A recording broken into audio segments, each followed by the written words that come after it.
this actually ties back to Jay because Jay was so instrumental, and I talk about it all the time actually, in changing my podcast from Wi-Fi and water to more than blockchain. Or I shouldn't Okay. really call it a podcast. I'm trying to make it more. I'm going to call it a brand.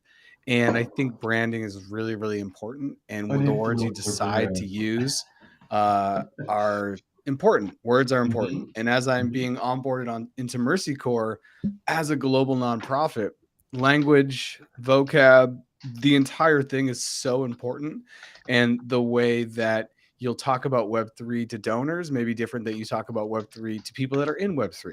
Then you talk about Web3 to Bitcoin maxis. Then you talk about Web3 in Africa as opposed to Latin America, as opposed to the Middle East, as opposed to Asia. They Okay. have different cultures around Web3. And so, one of the things I was thinking as we are building, and I know because we've talked about brand recently, and we've talked about making something that maybe doesn't include Web3 for different reasons or W3. And so, what I wanted to ask you, gentlemen, I'll ask the question and then I'll give my examples first. Was what are brands for you that are just like pretty badass, right? Pardon my Oh. Spanish, but you think about it and you're like, oh God, whoever came up with that knocked it out of the park. And I can go first and give examples to maybe let you guys think a little bit about your brands. One of the ones, and I'll be stealing this, and you guys can feel free to build upon this as we move forward. But one of the ones for me is Apple. It's just so simple. It's five Interesting. letters. It's two, You Apple. mean That's it. just the brand, not the public perception and not my feeling about the brand. But if Well, I you were to guys just can, yeah, we can dive into that. I'm just talking about the name, the thing that it elicits. Apple's one for me. The other one is I have two and that more. does transcend culture It transcends culture, and I think it's or something like translates. Yeah. easily adapt, like easily like language wise that anyone can pick up. Like when you're learning English, Apple Yeah. may be one of the first words you learn. And then the other one is Nike, and I have Phil Knight's Shoe Dog sitting right next to me, and that's been a Hmm. transformative book. I remember if you haven't read that book, you should check it out. I read that book in about, like most people, in about 5 seconds because you just keep eating it up. And for me as Yeah. a soccer player, the fact that one of their big moments was in 94 when Romario wore Nike cleats, that was a huge deal in Nike's kind of trajectory as they Yeah. became more of a global brand and a household name. So I thought Nike was really cool. It's also two syllables, Nike, and in Latin America. And I would be interested if other people are on for them. Hey, Allison, good morning. I'd be interested for other people around the world to talk about how you pronounce Nike, and you may have to write it in phonetically Yeah. because in Latin America and especially in Spanish, it's just Nike. That's it. It's not Yeah. two syllables. It's Nike. So for me, it's Apple, Nike. And then the third one, and this may be kind of one that's less thought of maybe when it comes to a global brand. I think this may be just more US centric. The first two are global for sure, is Yeah. Best Buy. I remember going to a Best Buy 20, 25 years ago, whenever it opened, and I was like, they knock the marketing. They just not the marketing, excuse me. Let's not conflate. They knock the branding out of the water. You Interesting. go there and you're like, oh, this is the best buy. This is the best place to buy. Like, why Hmm. would I not want to be shopping here? Crescenda, how are you? Good morning. Welcome. Hello from the Philippines. Nice to see you. That's how we do it in the UK. When you say that, are you talking about Nike? Do you also say Nike?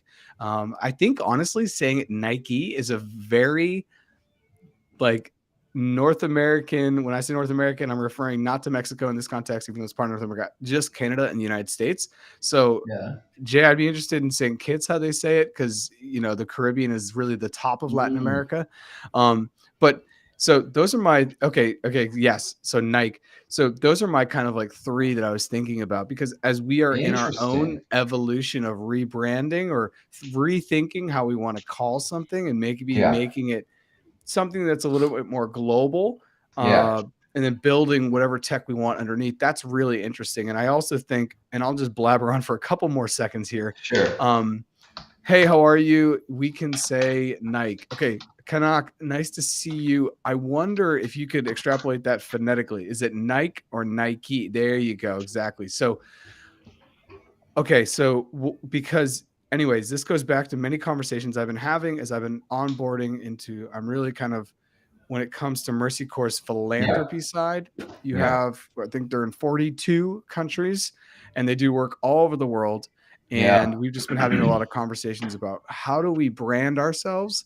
Do we say cryptocurrency? Do we say digital asset? We are talking to, and I don't know if this is public or not, so I don't know if I can share it, but I'll share it. We'll see what happens. Hidden alpha. Yeah, well, we're in Just talks between with us. Starbucks, and Starbucks has this new Odyssey program where they're basically going to take their rewards program and put it, they're going to tokenize it. And if you look at the way Starbucks talks about NFTs, excuse me, they say digital collectible stamps. And then in parentheses, they say NFTs. So that's the way they're talking about NFTs. And I think that that will continue to Man. be a trend as every company starts to feel out what are the different words we can use. And I go back selfishly to my own brand more than blockchain. I know that even in 3 to 4 years, it's going to be having like a podcast that's like more than the internet. It's going to Yeah. seem weird. So anyways, I put that Interesting. out to you, gentlemen, talking about branding. I just think it's really important in messaging and Web3 and onboarding and education and empowering newbies and new people into the space. So So I got 2 pins, and I'm going to pass the mic to Jay real quick, but I want to put 2 pins in the air on this. Number one, the main pin. I want to circle back to crypto on this topic because I am passionate that what survives this bear market is the branding war. It's not the tech stack. I don't believe it's the tech stack. I don't believe, and only in the Ethereum case where the tech is so immutable can they get away with no branding and what goes forward. But the battle between Solana and now Avalanche, OpenSea is opening NFTs on Avalanche, and as soon as I saw that, Avalanche Twitter blew up.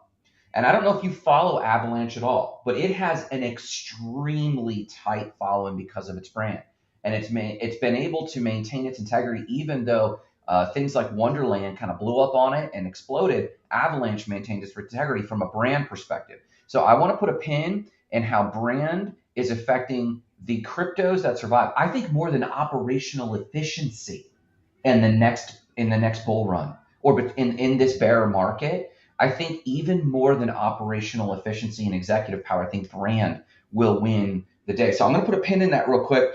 And then I just want to make sure the second pin is just your question is what of our favorite brands? And so reflecting a little bit as you did, which I do agree with, I love your observations globally and that global perspective, but I'm going to hand the mic to Jay to answer some brands that really pop for you. And then I want to circle back on crypto brands. Oh yeah. So in terms of brands that stand out to me, when I was thinking about it immediately, what came to mind was like something like American Airlines. That's sort of like the gold standard, I think, of air travel. Maybe not as premium as you can get. You can probably go to like Emirates or something like that to get a bit more premium. But I think it's the standard of what people have come to expect from air travel. Interesting. And so is that a brand that is good, or is that a brand that's standard? Is standard a good phrase or not a good phrase? Yeah, because I'm like, Jay, have you flown American in the last, I don't know, 5 years? It's like before you get on like a Southwest flight, they just spray paint on American. Like there's not, I don't know, in the user experience, it's pretty rough. But in terms of brand, and though long-term brand cannot be extricated from your user encounter with it, right? But if we were just talking about, I think you were talking about the concept of something as universal as Apple or Nike. But Jay, so what component do you think you're responding to with American Airlines? Just known? Well, I guess I was thinking about quality. I mean, I'm sure that there are other high quality airlines. I guess maybe I don't have a ton of experience with a bunch of the different American like US airlines that are available. I guess I'm comparing it to sort of like the low cost carriers that you come across. So like there are a ton of those in Europe that I've been able to fly on, and so Ryanair. Ryan, yeah, exactly. You know them. So it's definitely like head and shoulders above some of those. It's reliability, right? Like when I think when you say standard, and I think about the brand, if I wanted a predictable, reliable, relatively affordable flight, American Airlines, and they've got the great lounges, and especially when I get stuck in the Dallas airport, when you fly in and out of Latin America, most likely you're coming through the Dallas airport, and they've got this extraordinary American Airlines lounge. So they do. I would throw that to you. And so when I think about if you had a shit airline experience like Frontier, Spirit, JetBlue sometimes is trash, and you're like, oh my god, and you're just put me on an American Airlines flight because it's predictable. I know what I'm getting. Yeah, I could see that. Spirit is that for me. Spirit Airlines with the heart logo is whatnot. But what other brands, Jay? You said American Airlines. Do any other brands in any other industry come to mind? I mean, there is shoot, I had it just now. Now I'm struggling to remember the name of it. Oh, What's it look like or do? no, what the name of Warren Buffett's company? Berkshire. Hathaway. Berkshire Hathaway. Yeah. Have you guys been in Omaha, around Omaha, when they have their annual No, but convention? I thought we were invited to speak. Were we not? Definitely. Warren Buffett and Charles Munger, they're like, let's get the crypto bros. If you want to get Charlie Munger's blood pressure up, just talk about Bitcoin. That dude is like Ebenezer Scrooge reinvented. I mean, he's next level from the fictitious to the real.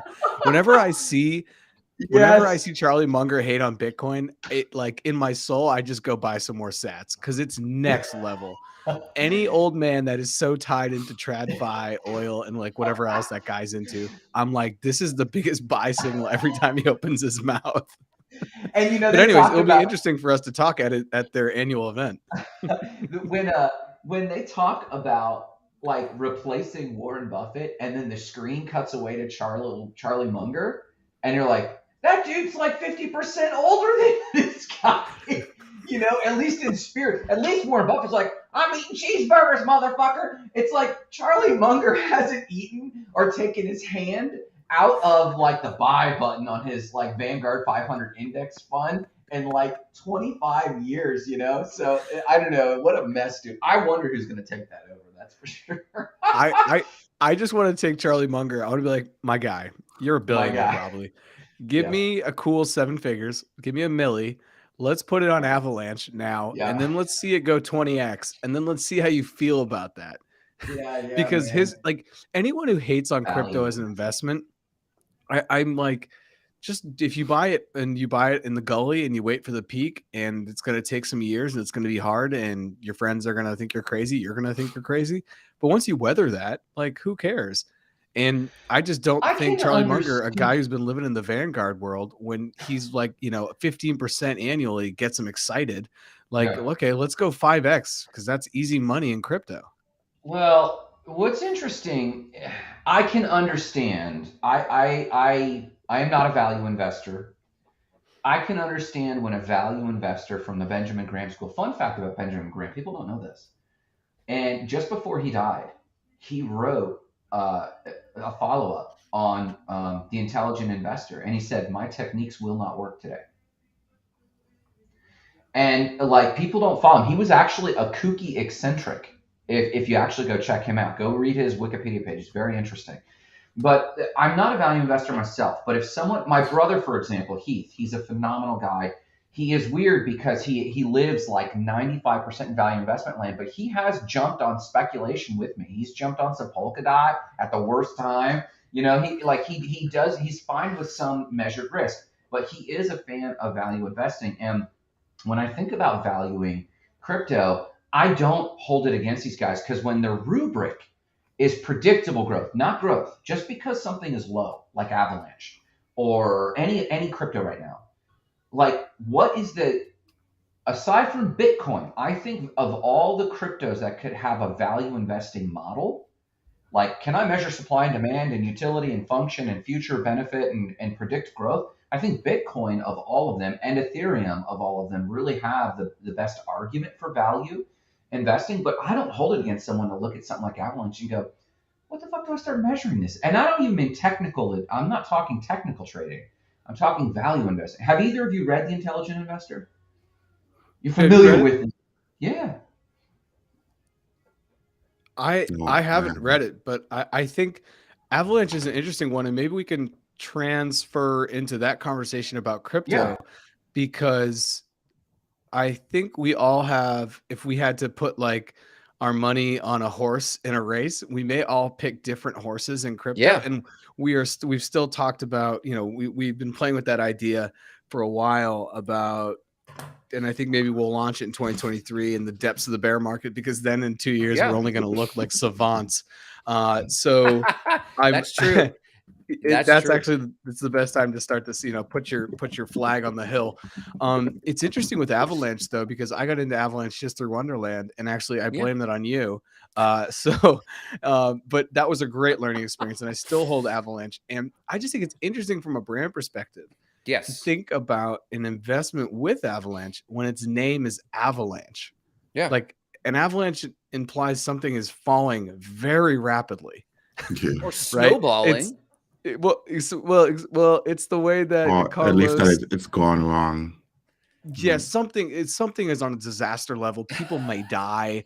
Real estate is IRL real estate is being destroyed. People are talking Sure. to their insurance. And one of the things I think of, oh my God, George Lopez or Carlos Mencia, either one of those, and I should not conflate the two because they're two different Latin comedians.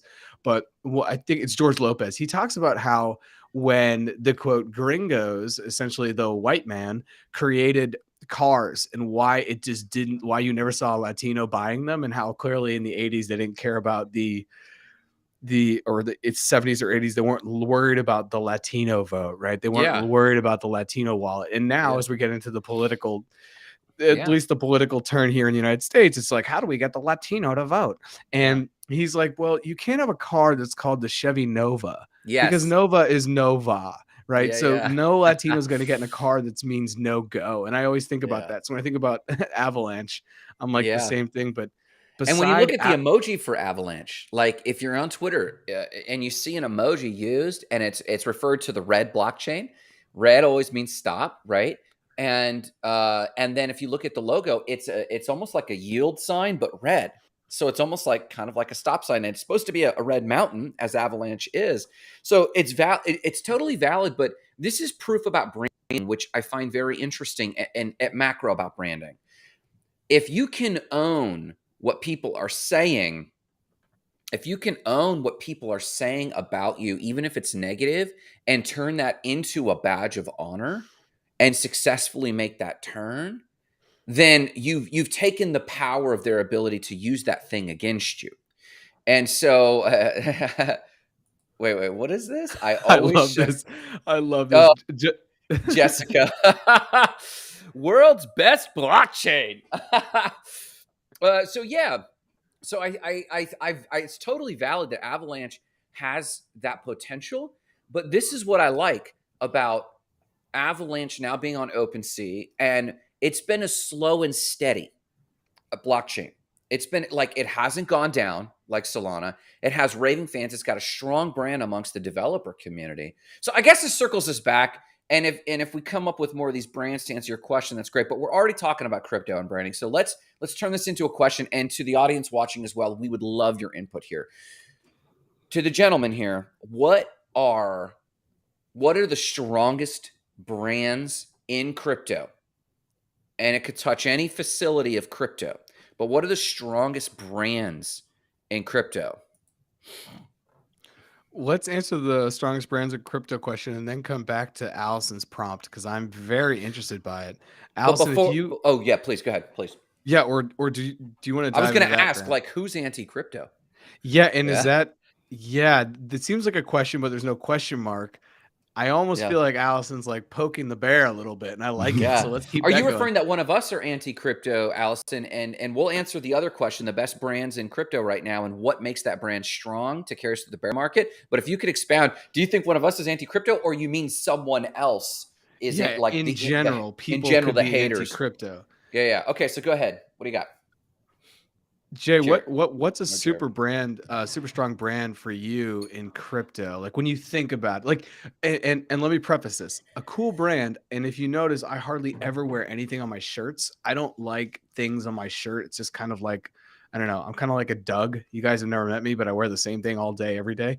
I Steve usually do, Jobs, yeah. Doug mix. Yeah. And so, what's a brand that you would wear across your chest, Jay? Because you're like, this is cool. I'm down with this. Not just from like, I invest in this, but I think this is cool. Oh, I don't know if any of those come to mind, like that I'd wear on a t-shirt. Yeah. Bored Ape? No. Now, actually, I do know. I'm glad you said Bored Ape. There are a couple of PFP projects that I guess. So we all know That are very cool. Yeah. Good Cactus Friends. Yep. They have a good brand. Doodles has a great brand. Right. But I guess initially what I was thinking is like, some of the top crypto brands in the world is going to be Coinbase and OpenSea, right? Those ones, probably the ones that a lot of people buy into. I don't know if I put it on a t-shirt, but it's what came to mind immediately. That's actually, there's something to be said about what comes to mind immediately. And so Coinbase and OpenSea, I think that those have two super strong brands. I actually really love OpenSea's logo. I do like OpenSea's logo. Yeah, Coinbase has done a rebrand. They did it in the middle of 2021 and they changed their C a little bit. I'm not in huge favor of it, but I just love OpenSea's kind of like, are they privateering? Is it a pirate? Is it a cargo ship? Is it a transatlantic Are they steamer? privateering? They're stealing. Yeah, like what are they up to, you know? And so I love that Jessica Ojeda said not crypto bros. Thank you so much. Okay, so should we go back and talk about Allison's question here? She hasn't expanded. Jessica says not crypto bros, but I don't know if Jessica is responding to Allison's comment or not. We're not anti-crypto at all. So maybe we got to fix our branding. If you look at the logo, we cross out the word not.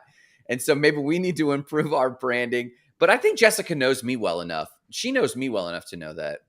So maybe she's speaking for Allison. We'll get some exposure. But I'd like to stay on this topic, though, on the strongest brands in crypto, because I really think that this will determine who wins or who's still around after this down market. Because we were talking about cash the other day. I don't know if that was us or Marissa, but this idea of fiat and what? I like how you conflate conversations you have with your wife with conversations you have with not crypto bros. Well, yes, because this is what we talk about. We talk about money. We talk about wealth. We talk about how make-believe it is. I just love that. It puts us up on a pedestal. The not crypto bros brand is growing in your mind's eye. But this Solomon, what's up, buddy? Oh, hey, Solomon. So like we were talking about this fact that some people don't know this during the pandemic. I don't know if it was who it was. I think it was the Fed. The Federal Reserve reduced the amount it required banks to have cash on hand from 10% to 0. And Marissa had the same head shake. She's like, it just makes the system less stable. I'm like, what is the purpose of that mechanism? And we debated back and forth about this mechanism. Well, the bank has that in case there's a run on a bank. You have cash reserves. You can always hand it out. I said, in a world where we're about to launch the American CBDC, like what does this, when was the last time you went to the bank and took any normal withdrawal, let alone saw a run on the bank? And you've been exposed to Latin America. It's not unheard of to have a run on the bank. And we talked about the news in Lebanon where the gal went and robbed a bank for her own money. She didn't take any other money. She robbed the bank, and this had happened like 3 times that month. So runs on the bank are not completely unheard of. But if our faith, and this is my point about brands, if our faith in it, if the thing's viability, if you can abstract, well, I guess we'll get rid of cash and use debit cards. And now I guess we'll just get rid of debit cards and cash, and we'll just use like wallets. We'll just use wallets. Why not get rid of that? Because we have faith in it, and faith is what gives the thing value. Allison says, sorry, we'll be clear. I meant the guy you were talking about. Oh, is a comment perhaps he is anti because he is not in control. Go ahead, Jarrett. Yeah, if she's talking about Charlie Munger, you're totally right. You're totally right. It's not only that he's not in control of it, he doesn't understand it. And from a value investor, if they don't understand it, they don't touch it. They have to stand every step of the way. Yeah. They have to literally understand from the C-suite down to the operations, down to the product line, down to the, you know, the literal breakdown of the business.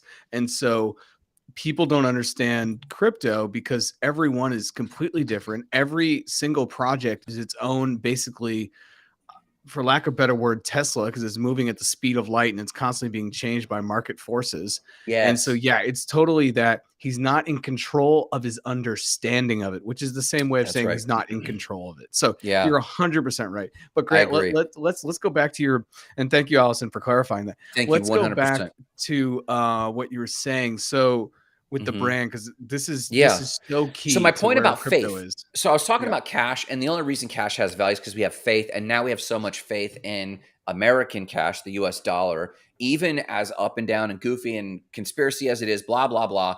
We still have enough faith that CBDCs are becoming a very real reality, and they're a real reality in other countries. Even China, with its humanitarian issues, its people did not completely pull out the pitchforks and overthrow the government when they rolled out the digital yuan.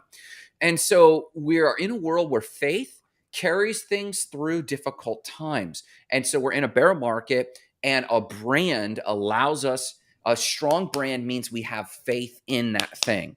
So I guess my question is, I could assume some of Jarrett's answer obviously surrounds Bitcoin because he doesn't have faith in a person managing it. But what other brands, or you can expound on Bitcoin, what other brands in crypto are so strong that you believe absolutely highs and lows, it will carry forward, it will endure? What do you think? Jay, which one's for you? Ethereum, I guess. Hands down. I guess I'd put Ethereum on a shirt. Maybe. You would. Yeah. Wow. Would Where it be a is our meme shirt? intern? Where is the What? intern to take that video of Jay and put it next to Jay when he says, "Oh yeah, it's going to zero. Yeah, it's dead. Everything's baked in. Everything's baked in. It was baked in. It The was. price Look at his dropped. face. He's right. It was baked in. It was That's the baked new in. meme. That's the He new was Crypto accurate. Boys meme. Ethereum. It was baked in. It Ethereum. was baked It's in. baked in. Yeah, it was Ethereum. ... It was baked in, but that's super small. And people don't even know what it means. They're like, the genius is baked in, the future's baked in. Yeah, No, Vitalik's a Jay's genius? prediction. Okay, Jay. So why? So From why a brand Ethereum? perspective. Yeah, why do you, just from the way? Honestly, I think their logo's badass. So It is a badass logo. It's the Sims logo, right? it is. It is. Yeah. Is it the Sims logo? Oh. Yeah. the Well, little diamond the health that of a sits over sim. your head. Yeah. Yeah, the health of a sim. Oh, okay. Oh, that makes sense, I guess. I guess I think about it just because of the recognizability of it, the prominence of it globally. You know, I guess it's the same thing. Like if you put that or Bitcoin on a shirt, that people would recognize it in, and you know, I guess that's sort of the point of putting something on the shirt, is to get recognized. You know, as opposed to like maybe if I put Cardano on a shirt, most people won't know what I'm talking about, even though it's also a cool brand. But And by most people, you mean people inside or outside of crypto? yeah. Okay, got it. I'd agree with that. I'd agree with that. Yeah, I think Ethereum is one too. And my dad is 77. So he was born in 1945. He is the first of the boomers. If you're thinking post-war America, post-war world, when people, you know, started having kids, and I'll shout out George's comment here. And he, the other night, was talking to me. He's like, "Oh, I was watching the news, and a cable news person got on, and they were trying to talk about crypto. And obviously, they can pronounce Bitcoin because it's just so simple. It's bit and coin, two words they've seen before, so they can easily mesh them together and not mess it up." Great. My dad was laughing. My dad was laughing at the news anchor or whoever it was, and he was like, "Oh, they couldn't even pronounce Ethereum because they were saying like Ethereum, or I can't even like say it." But it's just interesting that two things that my dad was clowning on them. A, because my dad's now, you know, into crypto, into Web3. He's up on stuff. He just reads Coinbase Bytes all day long and asks me questions. It's really cool. His curiosity like literally holds no bounds, even at 77. And the other thing is that Bitcoin was easy and the person knew about Bitcoin, but Ethereum was still, for this news anchor, which is, I'm going to call the mainstream person, maybe the person that's outside crypto, Ethereum was still so foreign, they didn't know how to pronounce it. And that to me was huge. That was a huge, like, Interesting. we're still so early when someone who's on screen, on mic, is Interesting. going to pronounce something wrong. Like, that's, you're not going to pronounce Taylor Swift's name wrong, right? You're not going to pronounce household Yeah. names like LeBron James's name wrong. You know what I mean? So I think in 5 years, and even now, I'm sure that news anchor was probably corrected off mic, like, hey, this is actually how you say this, in a very endearing way, because I don't think it's, if you don't know how to pronounce it, that's totally fine. But I just think more from like we're that early that someone who's on TV I agree. and who has a mic in front of them doesn't know. So So Ethereum is consonants, one. consonant. Oh, sorry. Go ahead. No, keep going. I want to hear this. No, I was going to say, I think Ethereum is one. I think Bitcoin is one. And if we're thinking outside of Bitcoin, Ethereum, because I think that those are now kind of like household names for many people, especially in investing or tech, I want to think more seriously about that, because I'm not really sure which other ones, because I think Jay's right. Cardano,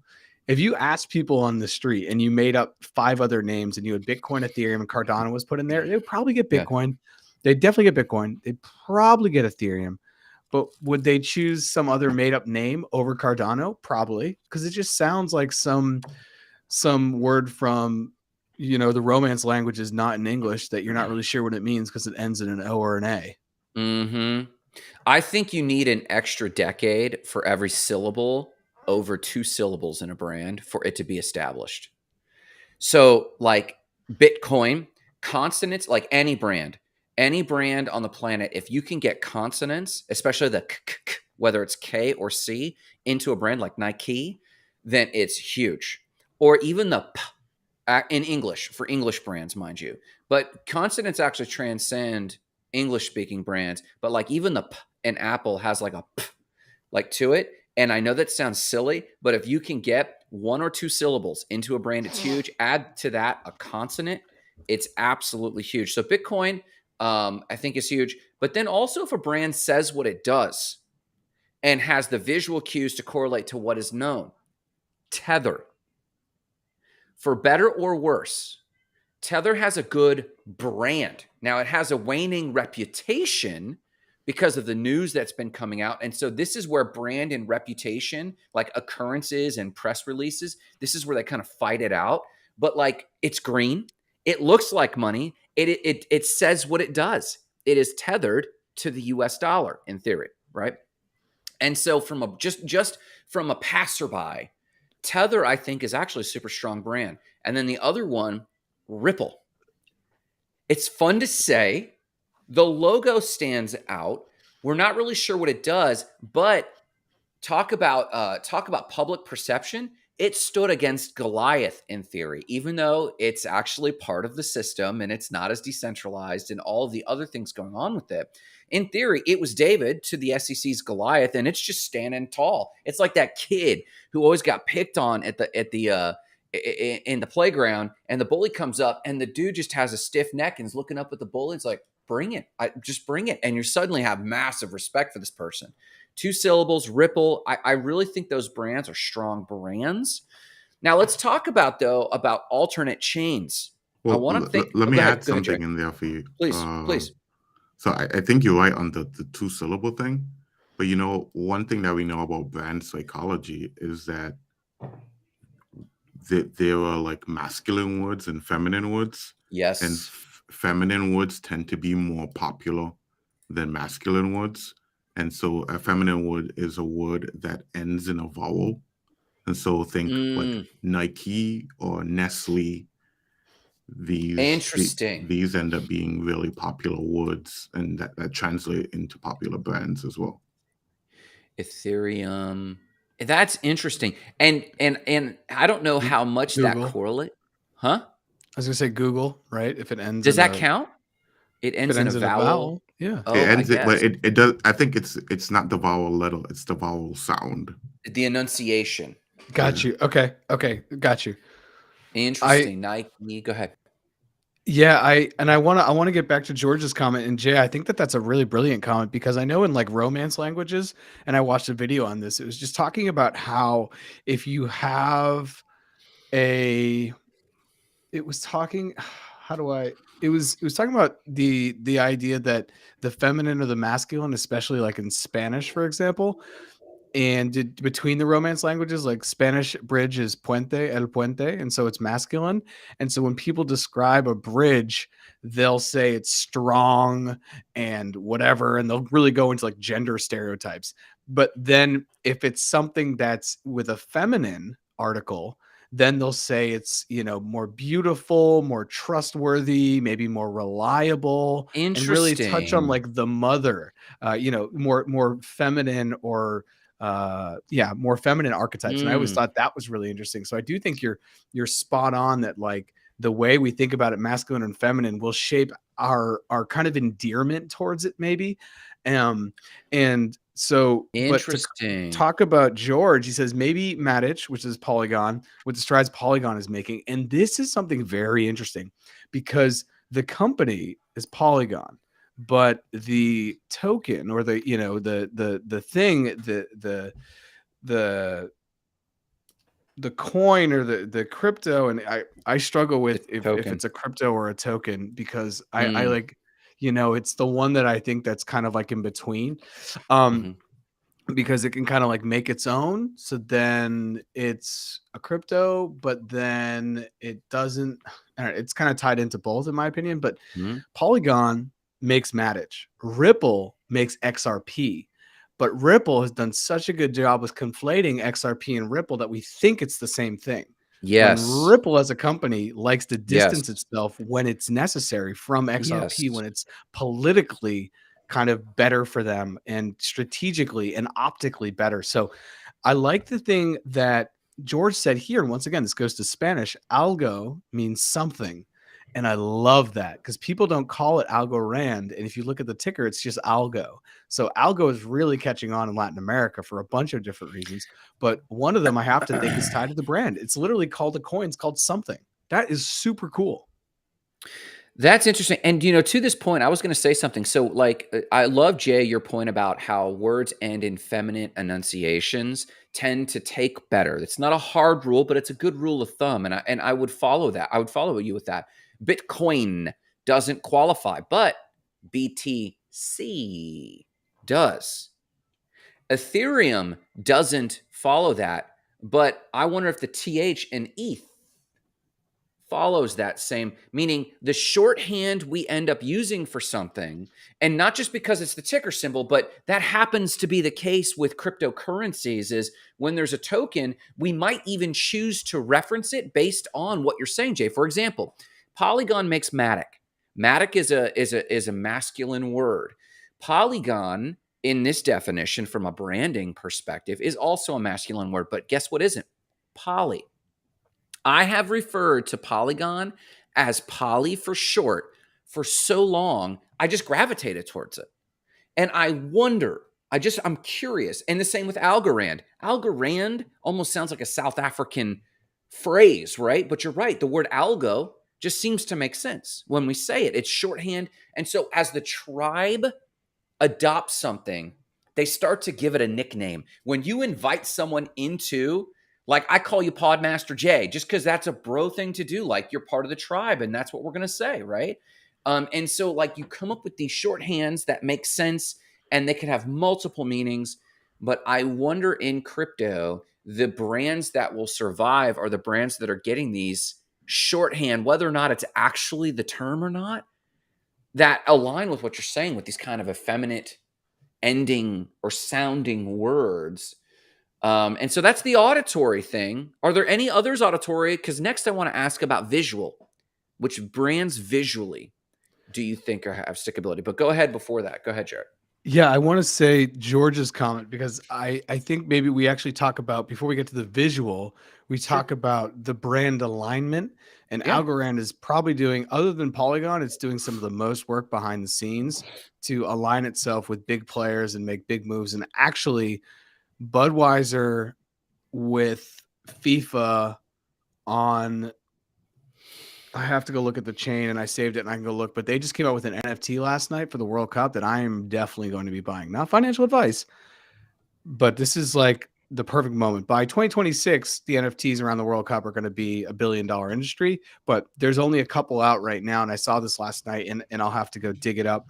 Yeah, it was VaynerMedia. VaynerMedia put it together with, or Vayner3 as they're now calling, put it together with FIFA and Budweiser. So FIFA is the governing body for the world's biggest and most beautiful game, and Budweiser is probably one of the world's most recognizable beer brands, at least definitely in the Americas and probably worldwide. They've been sponsors for sports, especially for the World Cup, for a long time.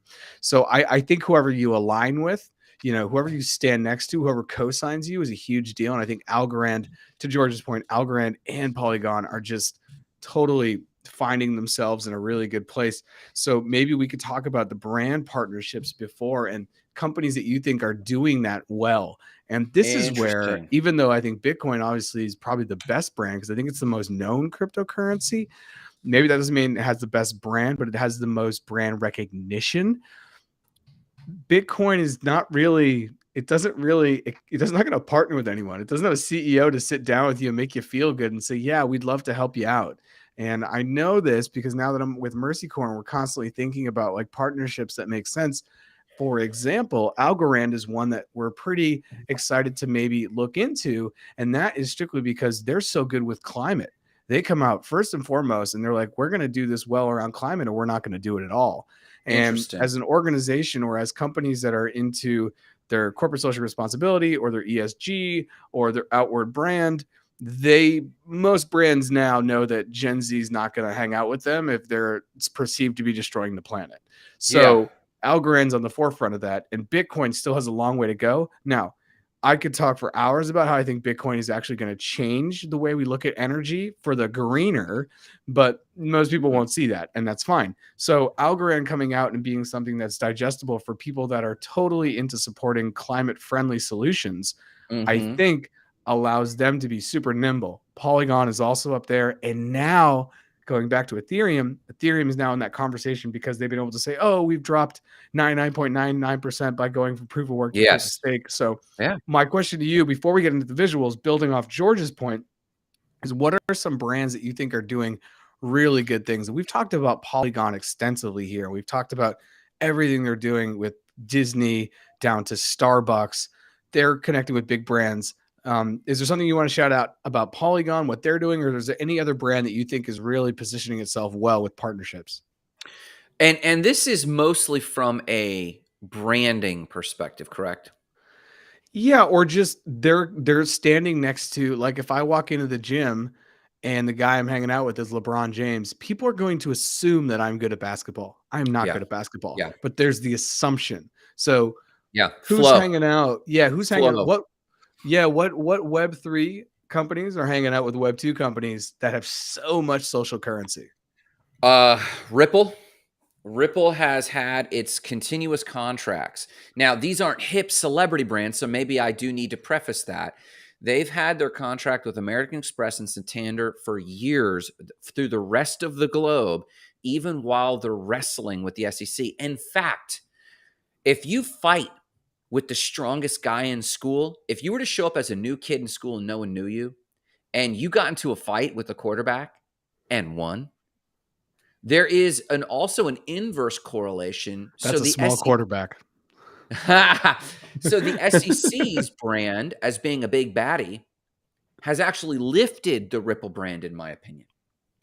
And so there's these correlations that are positive correlations, like, look, I hang out with LeBron or Bored Ape. I mean, we could spend this whole time talking about NFTs because that they found quickly the ones that stuck around to survive. They needed to get into what they do, and that's art and creative, and they got in with artists. But I would say that, like, in terms of a tech stack, which I think is important because it's kind of obvious which NFTs are going to make it or not, right? Like at this point. But in terms of tech stack, I really do think Flow is a contender. Their Top Shots relationship is huge. I don't think they're playing that loud enough.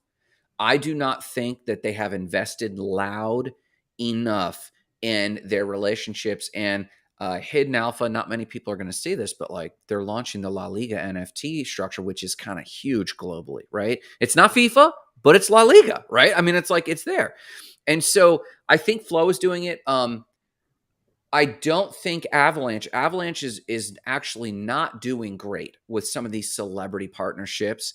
It just got what we called OpenSea celebrity partnership. That's like an endorsement from OpenSea of sorts, you know. I'm shocked that Solana is even playing in the branding world, because what major contracts have we seen lately? And actually, yeah, I can't think of any major contracts I've heard about through Solana, in all honesty.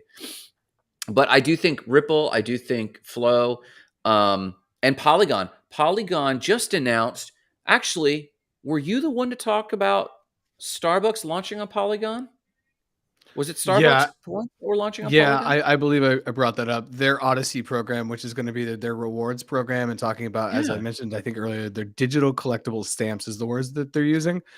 They're they gotta get they that have in. rarity. They have all the traits of, like, they're talking about rarity, which is total degen NFT culture.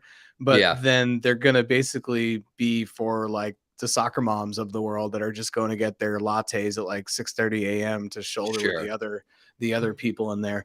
You Yeah, know what? I could probably talk. I should have an entire podcast where I just go into a coffee shop every day and I talk about what I see, because I don't drink coffee and I'm a Colombian American, which I know is so strange for everyone to understand.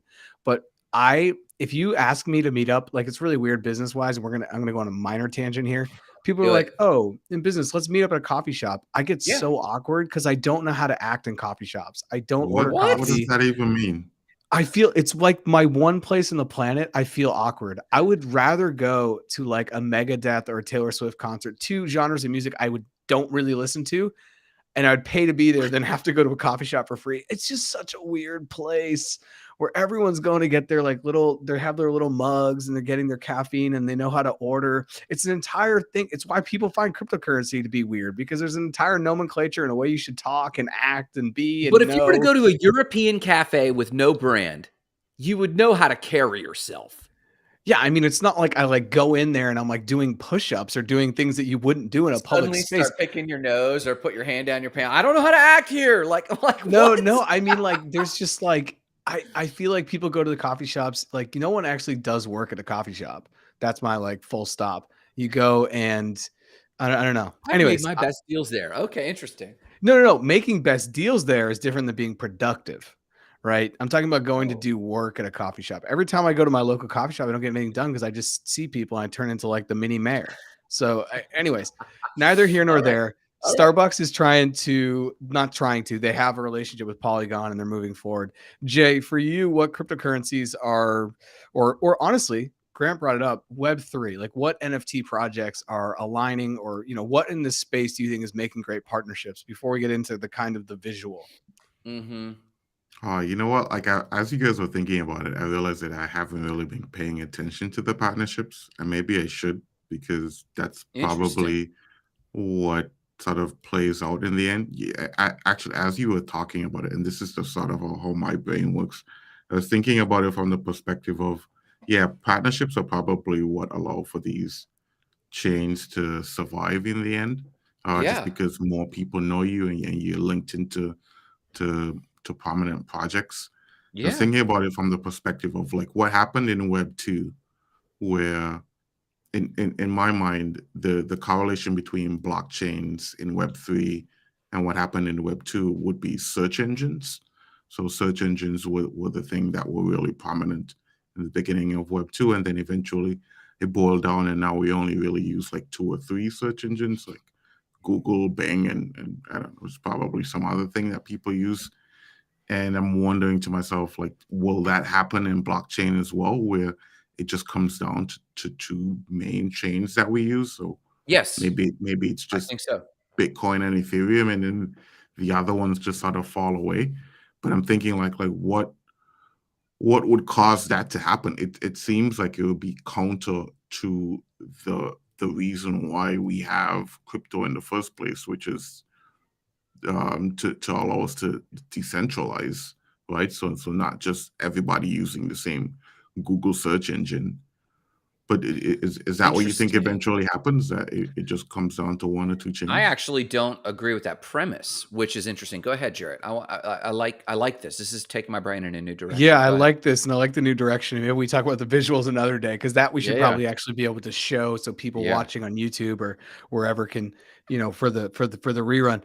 Jay, my question for you is, I think you can have something decentralized that everyone uses. Just because everyone uses it doesn't mean it's not decentralized. Those are two different things, right? Hmm. Right. Okay. Like, I don't know.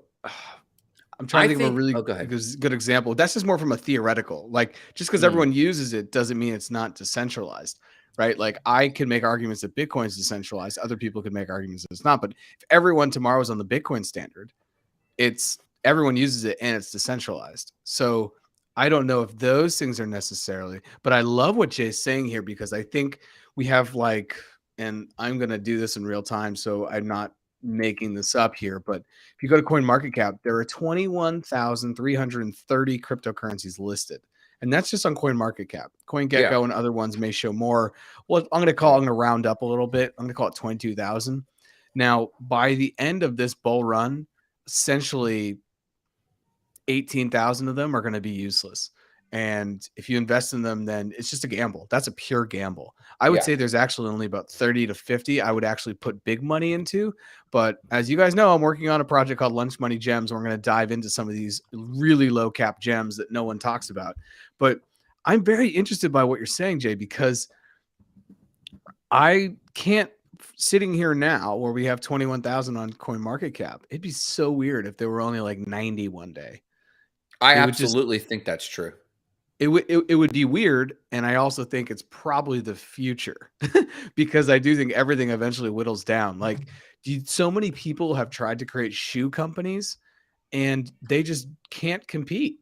You can't compete with Nike. Like, Big Baller Brand and what Lonzo and the Ball family tried to do years ago, they dumped so much money in, and then they were still selling basketball shoes at $400 or $500. I think if we're talking about shoes, and I know that this is just a weird one to talk about, but most people need shoes. There's what's that one? The Birds. I can't think of the name of it. Help me out. Allbirds. Allbirds. Thank you. Their story is fascinating, and they figured it out, and they have a great product line, and it looks amazing. But for all the Allbirds, for the one Allbirds, there's probably been 2,000 or 3,000 shoes that have come out and tried to been, cool here, social enterprise structure with planet, profit, and people all being taken into account in the entire value chain.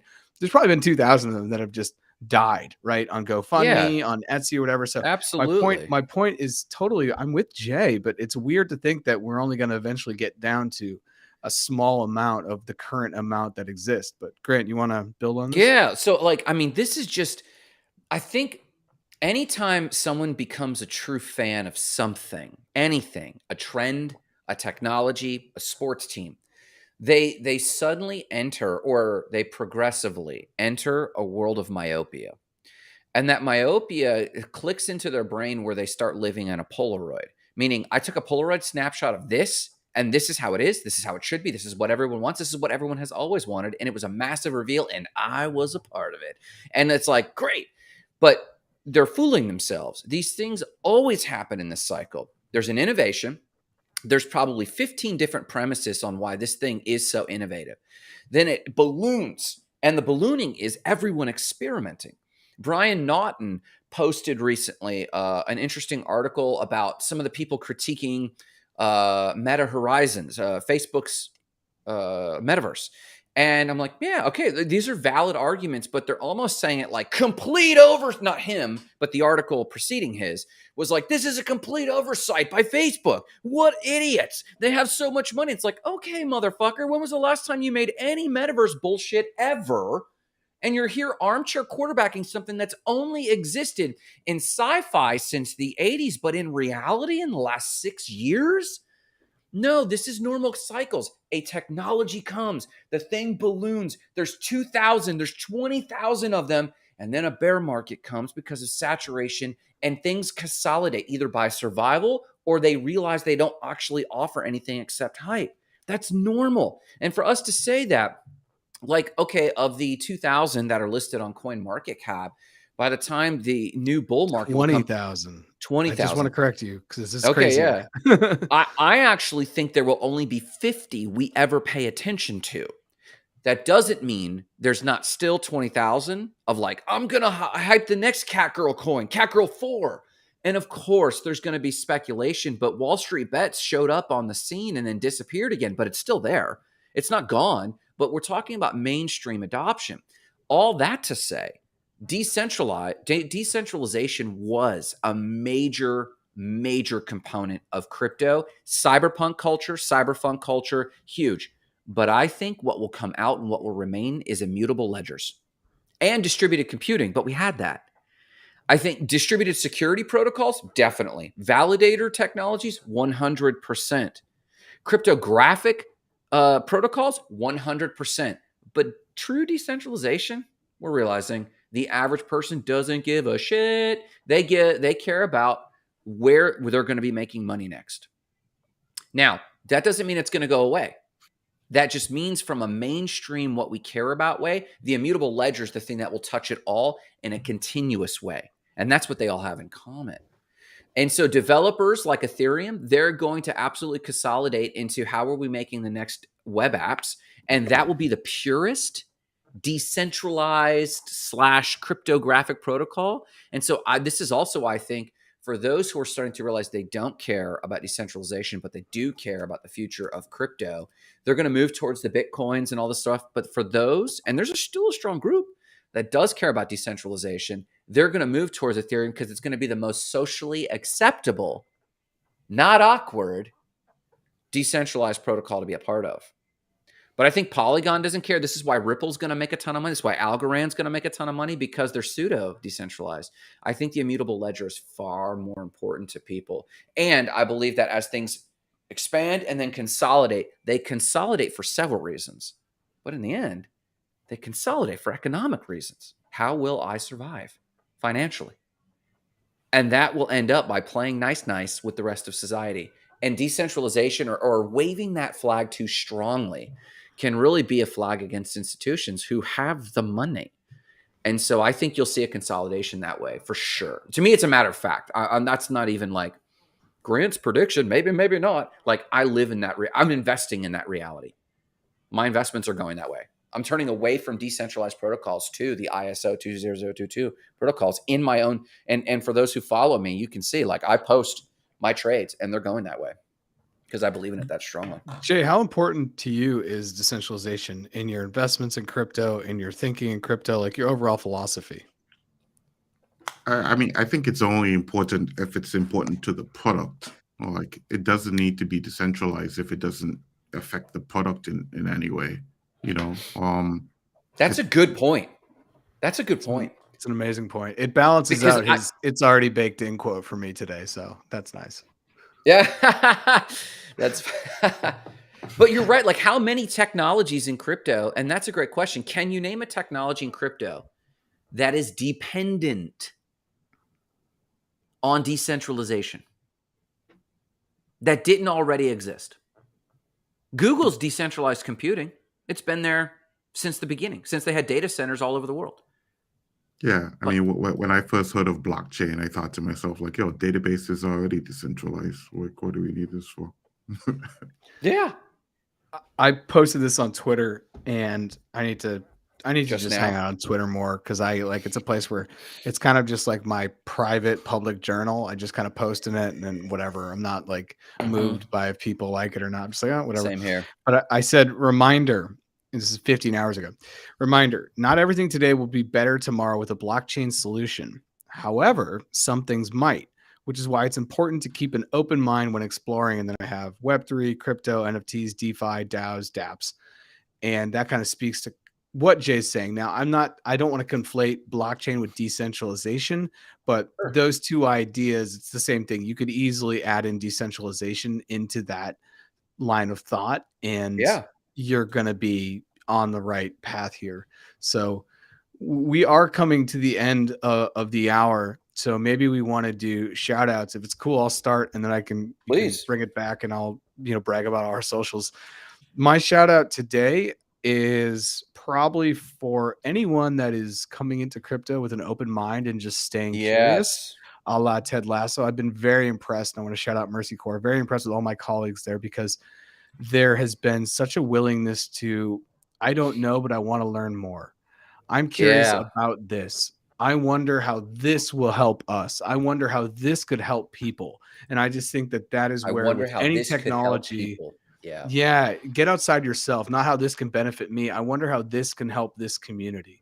And I Yeah. just think that that's super powerful. So I definitely want to shout out Mercy Corps, and I want to shout out anyone that's using crypto to solve a real world problem, because I'm starting to be more privy to that and being a lot more aligned to that, because I think that there's a difference between kind of the world I've been living in, which is investing and buying NFTs and engaging in it, and then saying, okay, how do we use crypto and blockchain or whatever it is to solve remittance issues, to protect people's purchasing power, to show up for people in natural disasters or in times Yeah. of war.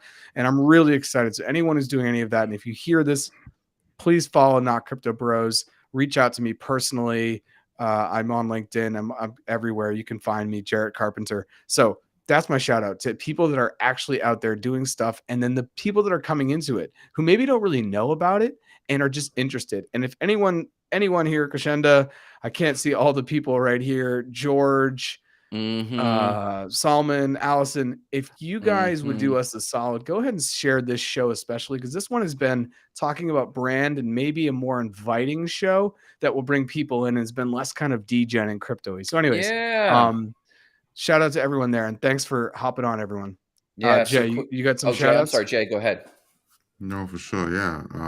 Definitely shout out to everybody who's been hanging with us in the comments and hung out with us this Yeah. Saturday. Saturday morning. Yeah, I wanted to shout out. This is kind of like a personal shout out. Shout out Roger Williams.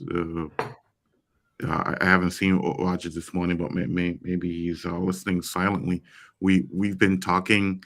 I've been talking with Roger and his team a whole bunch about doing like a podcast mini series, and Great. it's all starting to come together. I think what they have is super cool in terms of this really futuristic idea. Yeah. And it'll be cool to capture it um, in a way that allows for people to really be bought into the idea.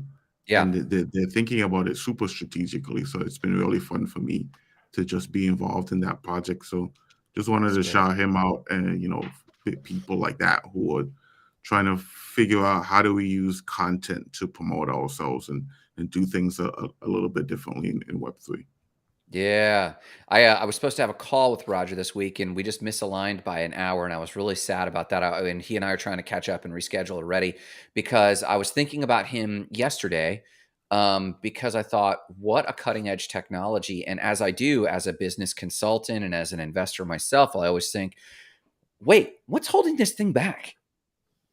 And I thought about Roger's team, and I thought, marketing. That's it. Like they need to do some fundraise to really get the tech built, but also the team built. And I thought, man, like, okay, how do we help with this guy? And I was driving home thinking, okay, on my meeting, I'm going to pound this and be, how can we help you get your marketing and your messaging out there and normalize this thing? And I'm glad to hear, Jay, that you're helping, at least from a podcast education information component. That's huge. My shout out is to Krez.